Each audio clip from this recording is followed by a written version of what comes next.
Always do it on my own, so I gotta get through it. And the only thing I know is to love what I'm doing. Never give up, never slow, till I finally prove it. Never listen to the no's, I just wanna keep moving. Keep my head up when I act, head up, that's a fact. Never looking back, I'ma keep myself on track. Keep my head up, staying strong, always moving on. Feel I don't belong, tell my thoughts to move along. Push myself to be the best, die with no regrets.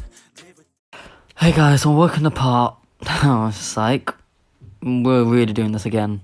You guys know that 58.9% of you aren't subscribed. Like, what's going on? It's so easy.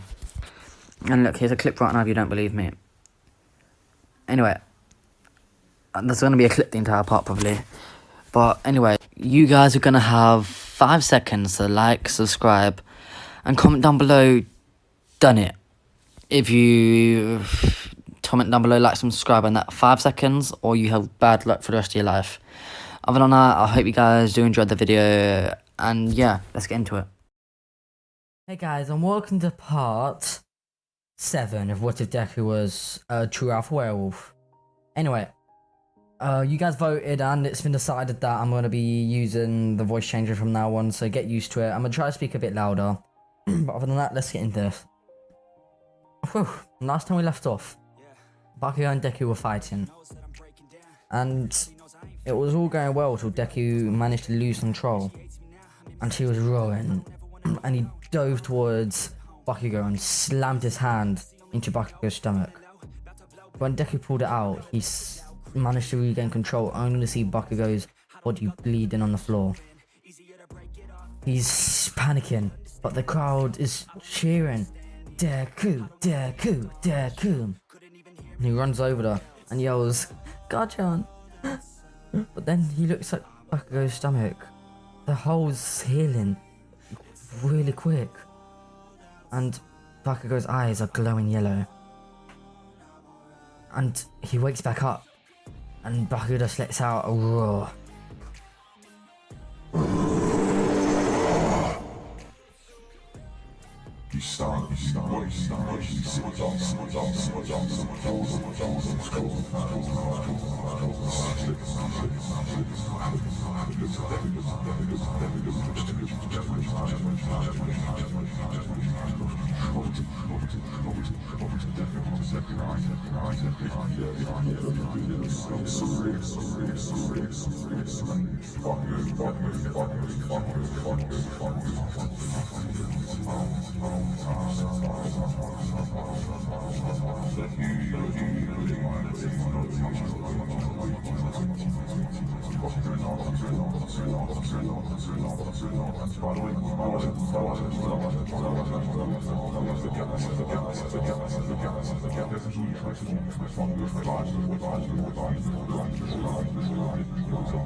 Time to die.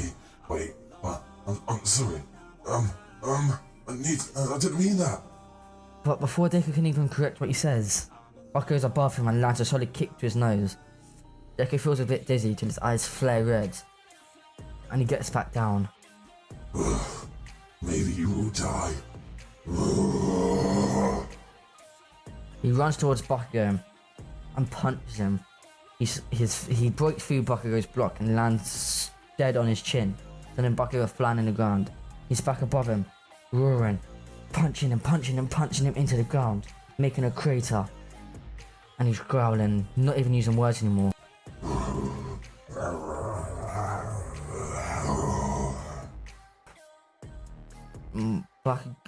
Bakugo's looking down thinking, damn it. And then he just breaks out.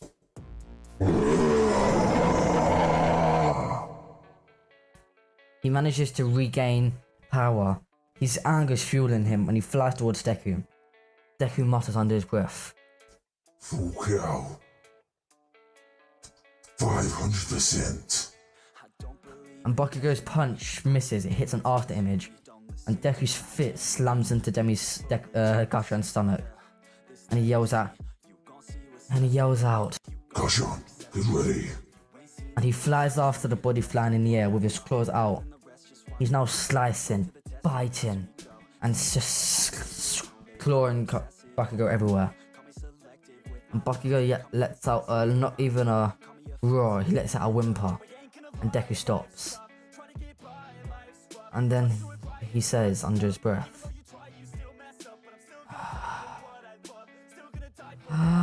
ready? You should have missed me. At least you got your wish, I guess. Bakugo passes out, and yet again it's Deku wins.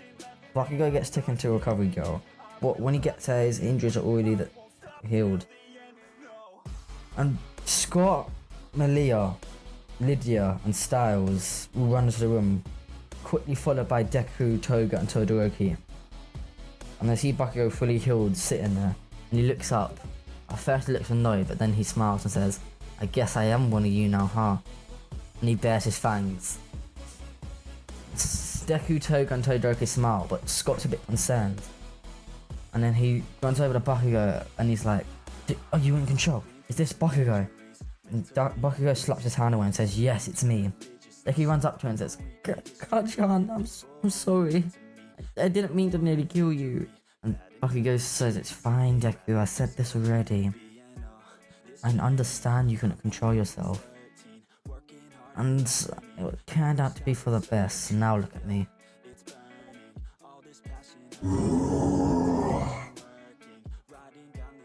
And Deku smiles a bit. Everyone's eyes glow red. Not glow red, you mean. Everyone's eyes glow up. And they all leave the hospital. Next day they go to class. Everyone wants to question Deku on his quirk. Now, first it's Toga, then it was Todoroki, now Bakugo. What is Deku's quirk? Is it giving someone else a quirk? Is it werewolf? And then Deku tells them all to read a book about werewolf's abilities. Momo pulls a book out of a bag, and Deku says, go to chapter 3, titled The Bite. If you're wondering why everyone knows what this book is, it's the main book about werewolves. It was created after a few incidents happening. And Momo reads it out. The Bite. A werewolf, as long as they're an alpha or true alpha. If they manage to bite somebody, it will transfer their power. Not transfer, I'd say. It would give the person they bit the same power as werewolf, just weaker. There's Omega, Beta and Alpha and True Alpha. Most likely they will be given Beta, but in rare cases, if the person's will is so weak, they will be given the rank of Omega, making them weaker than the Betas. And then Momo says that still doesn't explain anything. Then he says keep on reading, and then she reads. But in rare circumstances, if a scratch is deep enough, this will also pass on the power. Due to this being rare, the power that's given is quite powerful, and if not creating a beta, there's such a rare opportunity it will create a different breed of wolf. And then the next page is titled The Beast of the Beast. Deku closed this page and he says, that doesn't matter. Everyone's a bit confused at why Deku reacted like this, but he sits down as Al walks in and says, you all will be taking your apprenticeships, so I want you to be ready for that. And then Deku gets pulled out of class by All Might and he says, you know my old master, you trained with him, remember? Gran Torniri. He offered you a request to go train with him. Deku says, why? I already know everything I need to know. Oh, guys, my computer and he just went flying. And Bakugo says, yes, but I'd still would like, please, I forgot to, let me try this again. All Might says, well, I would still recommend you go with him. And Deku says, okay, fine, whatever. One sec, guys, something just happened and I don't know what. Let me look. Oh, my headset nearly went flying. How has that happened then? I don't even want to know at this point. My cords got tangled underneath my chair, I don't know how that. But, anyway. Then Deku says, okay, fine. Deku already knows who he's going for. everyone in this pack is going for the same. They all chose Endeavor's agency, and they were all accepted due to Endeavor being curious about Deku's quirk. But as he's walking away, All Might goes to him, "How was young Bakugo?" Deku turns around and says, "Oh, Kachan's fine. He's awakened his werewolf quirk." And All Might's shocked, thinking, "So he didn't die?" And Deku says, "No, of course he didn't." And All Might just goes, "Oh, that's good." All Might wants to ask Deku something, but he doesn't have the nerve.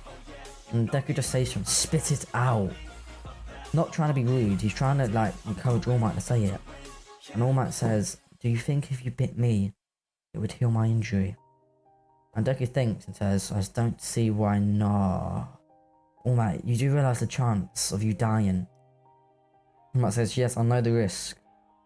And at first I wasn't going to ask, but it seems you already have a good grasp on One for All. So I wouldn't mind taking the risk. At least then I could give you hand-to-hand training. Better than you have already, at least. And Deku says, "Okay, sure. Think about your decision there." All Might agrees. Oh, we hit 10 minutes, I'll make this a bit shorter. Anyway, he gets a letter from Gran Torino, and Deku tells him he's chosen Endeavor's agency. Gran Torino says, "Okay, I understand, but I might come with you, because I still want to train you partly." And Deku agrees to it, and he says, "Okay, fine." Oh my god, one sec guys, something's wrong with my headset. It's getting on my nerves, like really bad. I want to murder my headset. Oh, figured it out, I'm fixing it. Here to go, all around the back. Oh, I can't be asked. Anyway. And then Deku goes to the agency with everyone. And when he gets there, Endeavor yells, "Shut up!" And Deku already hearing this voice is annoyed, and when Endeavor busts through the door, he just sees Deku in front of him. Endeavor backs up a bit, and Deku starts laughing. And everyone flashes their eyes. And unlike Canon, the rest of the pack is there as well, like Shot and all that, Shoto and all that, I mean Scott and all that. And Endeavor asks why are they there, and Todoroki says they're part of the pack, as you so call it. And so we made the deal. If I come to your agency, or Deku comes to your agency, our entire pack gets to come. And Endeavor says, "Fine." First thing Endeavor does is ask Deku about his quirk, and Deku explains how he gave on the power to Todoroki because he nearly died. And Endeavor looks a bit shocked, and he's like, "Why didn't you ever tell me, Shoto? Why didn't you ever tell me you nearly died?" And Todoroki looks at him and says, "As if you ever cared." And his eyes flash yellow for a second. And then Endeavor asks the second question. Who's stronger, Deku or All Might? And Deku says, "Well, if you don't believe me, you can ask All Might yourself, but All Might actually taught me.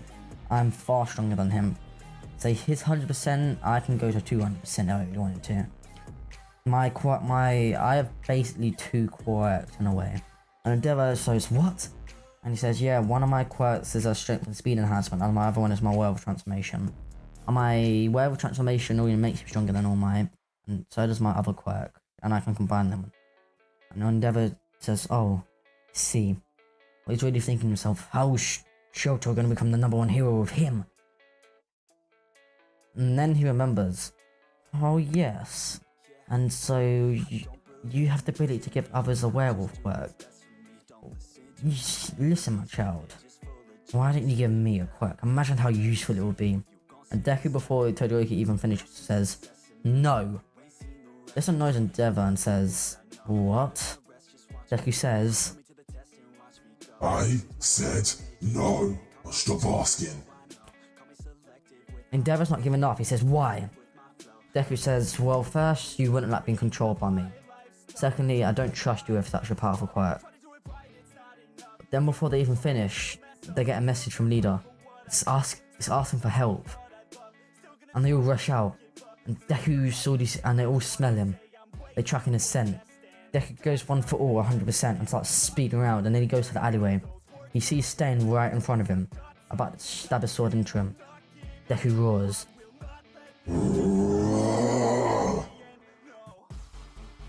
And Stain looks a bit shocked just to see Deku in front of him, and with a single punch sending him flying into the wall, smashing into it. He looks at Lida and says, "Are you okay? Are you okay? Ida, come on. And Ida opens his eyes and says, "Yeah, I just can't move. My arm." And then Deku turns his face to see Stain right in front of him and slices his arm slightly, and he licks the blood, and Deku feels a bit of a shock. And he puts his head down. Stain's laughing. "You can't move, can you?" Deku just looks up, his eyes flash red, and he says under his breath, You're gonna regret that. Anyway guys, I hope you enjoyed, and if you did, you know the drill. Make sure you like and subscribe and hit the notification bell. It means more than you guys actually know, and the like goal for this episode is going to be 75 likes. And yeah, other than that, I hope you guys do enjoy, and yeah, peace out guys. Not peace out, I don't actually know what to say, but yeah, bye. Oh yeah, share with your friends and family. Let's hit 5k before the end of July, and the guy who made my intro will be down in the description. Other than that, peace out, bye.